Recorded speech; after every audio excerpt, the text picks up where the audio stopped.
జనసేన అధినేత పవన్ కళ్యాణ్ ఇటీవల తెలంగాణలో చేసిన వ్యాఖ్యలు సంచలనం రేకెత్తించిన సంగతి తెలిసిందే. పవన్ వ్యాఖ్యలపై ప్రజాశాంతి పార్టీ అధినేత కేఏ పాల్ తీవ్ర స్థాయిలో విరుచుకుపడ్డారు.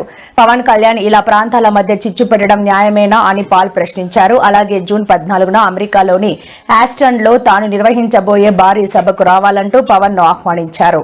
పవన్ కళ్యాణ్ పలికిన మాటలు గత 3 దినాలు తెలుగు రాష్ట్రాల్లో దుమారం లేదు. ప్రాంతాల మధ్య చిచ్చు పెట్టడం న్యాయమా? ఇచ్చిన వాగ్దానాలు నెరవేర్చమని ప్రజలు నిలదీస్తుంటే అవి మానేసి ఈ గొడవలు ఎందుకు? తమ్ముడు పవన్ కళ్యాణ్ రా, జూన్ 14ని నేను హ్యూస్టన్ లో పెద్ద సభ పెడుతున్నాను. అంతేకాకుండా నవంబర్ 3 వరకు అమెరికాలో మన తెలుగు సత్తా, మన భారతీయుల సత్తా చూపిద్దాం. ఇమిగ్రేషన్ ప్రాబ్లమ్ సాల్వ్ చేద్దాం.